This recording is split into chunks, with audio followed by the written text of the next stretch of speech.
Hi there, Isha here, and welcome to the Higher Life, where I take concepts that are considered esoteric, spiritual, new age, and psychological, and unpack how you can apply the wisdom of these to really empower your life. And as we kickstart 2025, this education has never been more valuable. It is easy to see, if we look around the world, that we are in a definite state of deconstruction as a species. That is, lots of the systems that we've had in place for eons are breaking down right in front of us. Systems that used to manage the way that we think, behave, engage with life, that had a huge influence. And these are no longer gaining the sort of trust that they once had. We are questioning as a species what really is truth. What is the truth about our purpose here, what we're capable of, and what truly matters. And here at the Higher Life, I've dedicated my life in one way to really unpacking this inquiry. What truly matters, and what are we really capable of as a species? Now, in today's episode, I want to explore religion and what religion has attempted to bring into the world, and why it's important for us not to completely discount religion or any type of organized structure which tries to teach us how to live in a way that is truly compassionate, that optimizes on our highest potential as a species, that really thrives when we are acting out of kindness. That is our internal resourcefulness. As a species, as a human being, we have this innate capacity for love, to love and be loved, for kindness, for compassion, for collaboration. We really can do remarkable things when we don't live in fear of each other. And religion, in one way or another over the centuries, has attempted to tap into this innate resourcefulness and help us to cultivate it, to consciously cultivate it, so that we can show up as our best selves.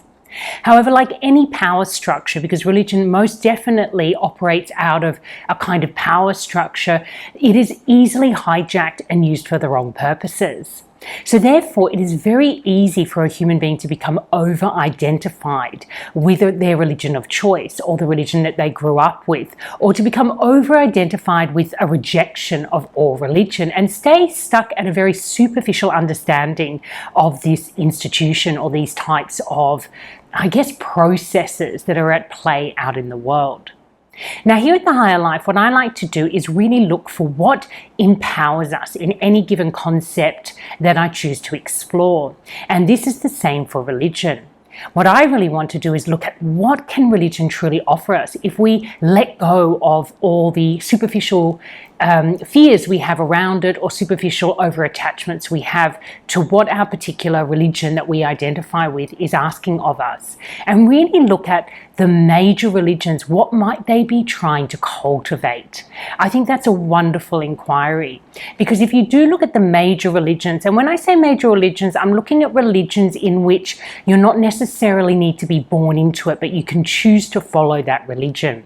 So the big ones are Catholicism, Christianity, Buddhism, Islam. There are four that come to mind. Obviously, Judaism is a big religion, but you generally need to be born into it. So for today, I'm not going to explore those more niche, cultural and religious groups. I really want to focus on the main ones. And of course, we have Hinduism and other religions that I'm not that knowledgeable on. So I want to stick to the four that I've mentioned today, and to really think, if we looked beyond the religion, beyond the stories, beyond the cultural identification, what does each of these religions really speak to and ask us to cultivate? I find it a really fascinating space to be in, to look at religion in this way, because it really opens us up to the beauty, to the wisdom, to the teachings that have got lost over the centuries of power abuse. And over the centuries, I think, of an immature relationship to what the religions are trying to bring forward. So let's start with Christianity. It's one of the biggest. When we think about Christianity, what is it really speaking to? What is the kind of internal resourcefulness that most of the fables and stories bring us, into some sort of relationship with? Now, I'd like to say that this is really about compassion and forgiveness. When we talk about Christ, and I'm no expert on religions, but even at my sort of very layman understanding, Christ really symbolized that capacity for a human being to have compassion and to really truly forgive from that state of compassion. And I've talked about the very close bond or interdependency that compassion and forgiveness have in other videos. So I think about Christianity, I think about a teaching that is asking us to know, first to make contact with our capacity for compassion and for forgiveness, and to really start cultivating that through a spiritual practice. Now, if we step over to Buddhism, I'm doing this really as a snapshot today. I'm not going to dive deeply into any of these. It's just to give you a taster of what is possible when you start to look at anything in your life and ask, how does this empower me? What is the wisdom? Now, Buddhism is very popular these days, and I understand why, because it's a lot about integrity and wisdom. The two key things in Buddhism that really make it stand out is this idea that we need to develop an internal integrity. That is, we need to be able to sit with our discomfort and the triggers that come up that really prevent us from being open and trusting of ourselves and of other people. So Buddhism is all about that internal integrity. And I've also done videos on integrity and understanding that as not a mental concept, but really an emotional one. Having that emotional autonomy and independence so that you can stay in equilibrium when you're inside situations which would normally trigger your reactivity. And the other part is wisdom. Now, of course, all the religions have a capacity for wisdom, but Buddhism really talks about cultivating that wisdom through its practices. And that's what we want to look at. The religion is directing all the ideology, the spiritual ideology is directing us towards an innate internal resourcefulness that we have, whether we're religious or not. But it's bringing a certain, education around that and using stories and practices to really help us step into that resourcefulness and start to cultivate it very consciously. And then we get to Islam. And Islam's an interesting one because it feels very far away from my reality. I grew up in a very atheist environment. And then, of course, the religions that dominate the countries I grew up in were mainly Christianity and Catholicism. And of course, Buddhism has become so popular, and I've done a lot of yoga and spiritual work. So Buddhism plays out a lot in the area that I work. But Islam is very foreign to me. What I really love about exploring Islam is this concept of restraint and modesty. This idea that there is a certain spiritual wisdom in being modest, and there's a wisdom in this loyalty, this sense of honor that I think Islam speaks to a lot. Maybe not always in the most helpful ways, but if we look at that restraint, that honor, that sense of retreat and self-respect is definitely something that we feel in the Islam religion. So you can tell that Islam is bringing us back into our natural modesty.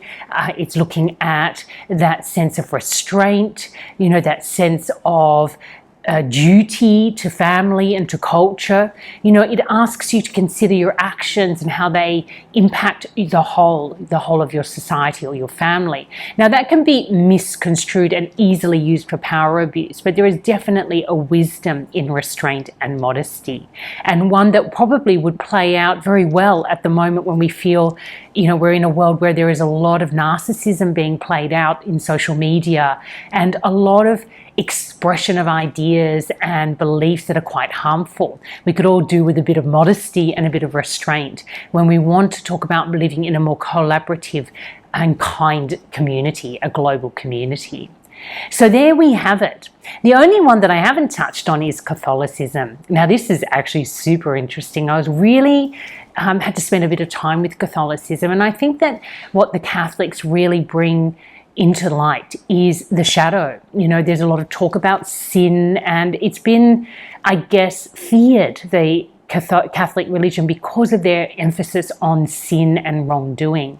But I think what it's really asking us to look at is the benefit and beauty of shadow work, and how we can have the courage to face our shadows and our triggers and our lower tendencies from a place of deep compassion. So I think it's a beautiful combination when you look at that Christianity, Buddhism, Islam, and Catholicism as one united teaching that is really helping us to step into our internal resourcefulness and helping us to really live at our highest potential as truly compassionate, kind, wise, strong human beings full of integrity that can live in the world and not be shaken easily, not become reactive and live from fear and distrust. And we are heading towards this reality. The breaking down of our systems and the apparent breaking down of religions themselves is not how we think it is. It's not that everything is going to shit and we're losing our center. What's happening is all those superficial ways that we were identifying and engaging with these wisdoms are dissolving because we no longer need such rigid conceptualization in order to understand what we're capable of. We've had other influences such as psychology move into this space that have really helped us to understand that we can live in integrity, become ultimately wise, have a forgiving and compassionate heart, know when restraint is possible, and to live in a more modest way while facing our shadows so that we can live at our full power. We have that capacity without having to follow a formula of sorts. And I think religion in the old days, it did have a sort of formula to it, a us and them idea. And we see how much death and destruction has occurred because of this over-identification with the conceptualization of these wisdoms, of these truths, of these teachings. So if we want to get to the heart of the teaching, we need to let go or dissolve the barriers to that, which are the stories, the fixed beliefs about what these religions are, and the idea that you belong to one and not to another. If you belong to humanity, all those religions will speak to an inner resourcefulness that you naturally have. And there is no need for you to feel different to another who perhaps identifies more strongly with one of those teachings than another. And of course, we're born into parts of the world that have an emphasis on one of these religions or several. And that's fascinating because if we think we have a systemic intelligence, perhaps it's very helpful that large parts of the population are considering modesty, for example, while others are considering compassion and while another are considering wisdom, because together we come and we make up this whole system called humanity. So I hope you found this interesting, and I'd love it if you took some time to consider, what it becomes available to you when you start to look at religions or any type of spiritual teaching or ideology with this intent, this inquiry about what is the internal resourcefulness that this particular teaching is steering me towards, and what kind of practices and stories do they have that can really help me consciously cultivate that capacity within myself. Because the highest potential of a human being in this time of history, 2025, is really to be living at this full capacity of that internal resourcefulness, of the forgiveness, of the compassion, of integrity, of wisdom, of shadow work, of modesty. It's restraint. These are beautiful qualities to be cultivating in your life, and they'll make you a very empowered, strong, mature human being that can live in full equilibrium no matter how chaotic it gets out there. And it will get chaotic because the breakdown of these systems leaves people at a loss. Who am I without these systems?